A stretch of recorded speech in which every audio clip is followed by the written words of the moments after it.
In recent years, the Jewish communal world has seen a groundswell of Jewish social service organizations and an increase in volunteerism among young Jews. Really, this was house upon house of a very lively neighborhood. Much of that growth is attributed to the rebuilding of metropolitan New Orleans, which was left almost destroyed by Hurricane Katrina, and has provided hundreds of thousands of opportunities to volunteer. In early March, the United Jewish Communities brought more than 500 of its young leaders down to New Orleans for a 3-day conference that included a day of volunteerism. UJC volunteers helped turn a school that was abandoned by the Archdiocese of St. Bernard Parish into a community sports facility with soccer fields, a beach volleyball center, and a youth center. Oh, we've had over 200,000 volunteers have actually stepped foot into St. Bernard Parish and done work.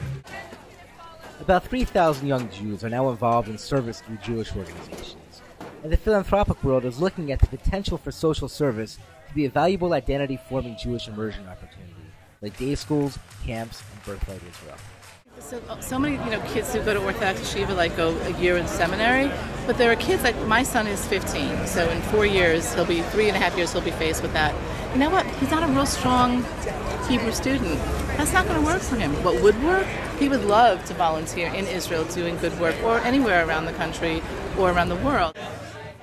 Several major private foundations, led by the Charles and Lynn Schusterman Family Foundation, recently announced a multi-million-dollar initiative to create a new nonprofit aimed at upping the number of young Jews involved in Jewish volunteerism to 45,000 per year by 2014.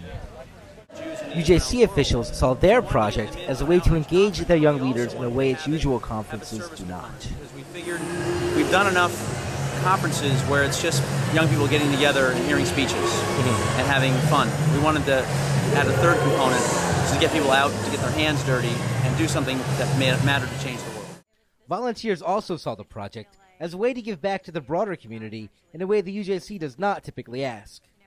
We write checks and participate financially all the time, but I feel like actually getting out in the community and making the difference is the important part for me.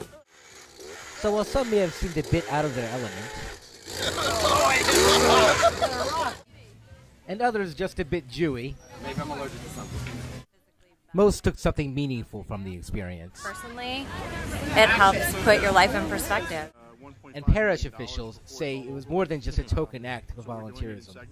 A day like this with UJC coming out really reduces the labor force from months down to a day in terms of getting certain parts of the project completed. It kind of helps us to stretch our own resources, and it's a great way to kind of move something along on warp speed, so to speak, so people walk out one week and see nothing, and the next week they walk out and they see great progress. From New Orleans, this has been Jacob Bergman reporting for JTA.